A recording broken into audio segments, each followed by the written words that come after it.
He was quiet, and he got along with people, and he didn't start anything, and he was a perfect teenager, tell you the truth. He did not even rebel, and he liked her, she liked him, but it didn't, I don't think that was love at first sight or anything.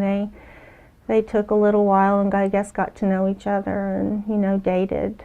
It was always a little strange that she always said a lot of things about Chris in front of me that I didn't like.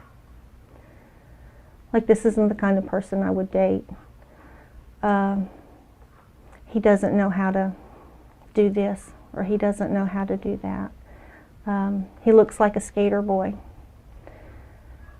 Look at his hair. Look how much stuff he puts on his hair. It was just on and on and on, and I just got a bad feeling. Little. You can only observe. I could only observe what I saw when I was around them. Christopher always seemed anxious, and he when she needed something, I mean, he would run. He wouldn't walk, he would run, he would get it. He just always seemed to be right there at her beck and call. It was very odd. He just seemed nervous. The neighborhood of Holmes, Frederick, Colorado, looked like any suburban dream. Trimmed lawns, quiet cul-de-sacs, and that whispered stories of family, laughter, and love. But inside one of those houses, behind the bright smiles and Facebook posts, something was breaking, silently. Shanann Watts was radiant. A mother, a wife, an entrepreneur who built her life one positive post at a time. She adored her daughters, Bella and Celeste, and shared every moment of their joy with the world. But what her followers couldn't see was the growing coldness in her husband's eyes, the silence that followed every fight, and the family tension that was slowly poisoning the air. Chris Watts had always been the quiet one, a man who smiled more than he spoke. To outsiders, he seemed devoted, but his parents, especially his mother, never truly accepted Shanann. Cindy Watts saw her as controlling, overbearing, and undeserving of her son. There were arguments, sharp, cutting words that left lasting wounds.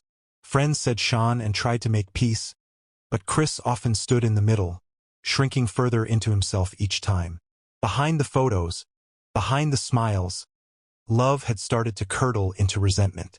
And in that resentment, darkness began to grow, one that would eventually destroy everything. Before we uncover how this perfect picture shattered, take a moment to subscribe to Sinister Tales. Here, we dig into the stories that look normal on the surface, until you realize something far more sinister was waiting underneath.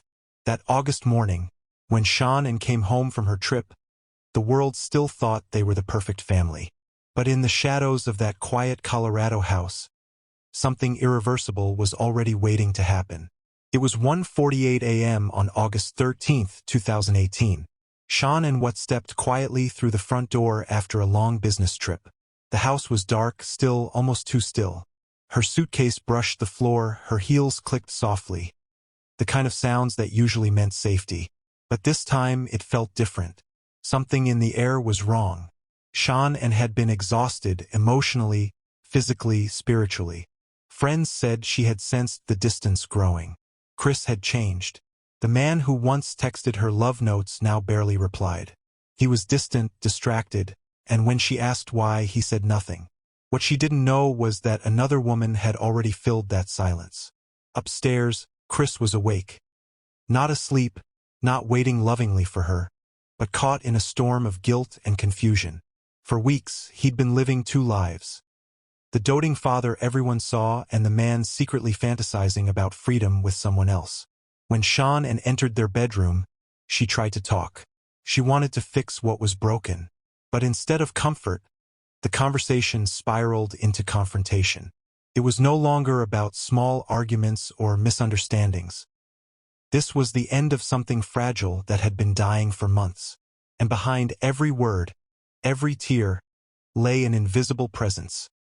the echo of his mother's disapproval, the resentment that had festered from years of family tension. Cindy Watts had told friends she never got along with Sean and that she thought her son was being controlled. To Chris, that voice still lingered, whispering doubts even in the darkness. If you're drawn to stories that reveal what happens behind closed doors, the hidden truths that twist love into something deadly, make sure to subscribe to Sinister Tales. You won't believe how deep this story goes. By morning, the neighbors would notice a strange silence. Shanann's phone would go unanswered, and the man the world thought they knew was about to vanish behind the mask of a monster. The sun hadn't even risen when the unimaginable happened inside the Watts home. No one heard the muffled screams. No one saw the struggle. But in those silent moments, the perfect facade collapsed, and Chris Watts crossed a line he could never return from. Later, investigators would piece together fragments of that night. A confrontation, an argument, Sean and pleading for clarity, and then the sudden end. But what's more haunting isn't just what he did. It's how calm he was after. Chris claimed it happened in a moment of rage, but evidence showed otherwise. A methodical disposal, a chilling detachment. The way he carried Shanann's body down the stairs. The way his daughters followed him, trusting him, unaware of what had just happened. In his later confession, Chris would say Bella asked, "Is Mommy okay?" And then, hours later, when he took her and little Celeste to that oil field, she would ask him something even more unbearable. "Daddy, are you going to do the same thing to me?" Those words, innocent, desperate, and full of fear, still hang in the air, echoing through every interview, every report, every replay of that terrible morning. Chris said her voice still haunts him, but it didn't stop him. He did it anyway. He buried Shanann. He smothered his daughters. And then he drove home, calm, collected, ready to lie to the world.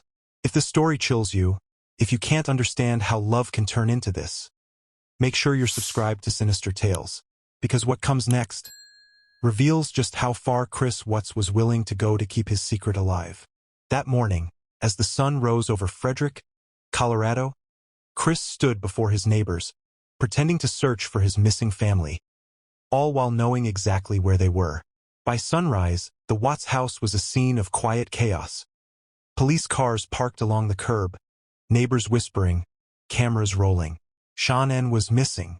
The girls were missing. And Chris Watts was performing. He stood before the cameras, pleading for their safe return. His voice trembled in all the right places. His eyes darted, not with sorrow, but calculation. "Sean and Bella, Celeste, if you're out there, come back," he said. But the mask was already slipping. Investigators noticed the absence of genuine panic. No frantic calls, no real emotion. Just a man trying to mimic what grief was supposed to look like. The footage spread online within hours, and the world became obsessed. Something felt off. Shanann's friends told police she'd never disappear. Her car, her purse, her phone, all left behind. It didn't make sense. And then came the inconsistencies. The neighbor's security footage showed Chris backing his truck into the driveway at 5 a.m., something he'd never done before. Detectives noticed how he avoided certain questions. His story shifted with every retelling. The walls were closing in. When they finally brought him into the interrogation room, the weight of his lies began to crack through the calm exterior. He failed the polygraph. And when the agent leaned forward and whispered, "Chris, we already know," his hands started to shake. He asked for his father, the one person who might still believe him. But when the truth came, it was twisted. He said Shanann killed the girls, and he killed her in rage. It was the lie he told to save himself, even in confession, still trying to control the story. Soft CTA number 4, reflective pause. If you're still watching, you've seen how quickly truth unravels under guilt. Hit like and subscribe to Sinister Tales, where every story reminds us that evil often hides behind ordinary smiles. But what Chris confessed next would destroy whatever was left of his humanity. Anyone imagined? In a cold, windowless room at the Wisconsin prison where he now spends his life, Chris Watts finally began to speak. Not to clear his name, but because silence had become unbearable. The agents asked him to walk them through that night one last time. And what he said broke even the most hardened investigators. He admitted Shanann never hurt the girls. He did. He described how he strangled her as she pleaded for her life, then drove her lifeless body to the oil field with Bella and Celeste still alive in the back seat. He said Bella watched as he smothered her little sister. She cried. She begged. And her last words, "Daddy, please don't do it," still echo in every corner of that confession room. Even now, he says her voice haunts him. He dreams of her. He sees her eyes every night. But the truth is, that haunting isn't punishment enough. Because what he destroyed wasn't just his family. It was an entire community's sense of safety, a nation's belief in what love and family mean. Cindy Watts, his mother, still defends the son she once called sweet. She believes he was broken by pressure, by manipulation, by love gone wrong. But no excuse, no family feud, no hidden resentment can justify what happened that night. If the story still lingers in your thoughts, share it. Sometimes, the only way we honor victims like Shanann and Bella and Celeste is by keeping their truth alive. And if you want more stories that expose how darkness hides behind everyday lives, subscribe to Sinister Tales, where every tragedy whispers a warning.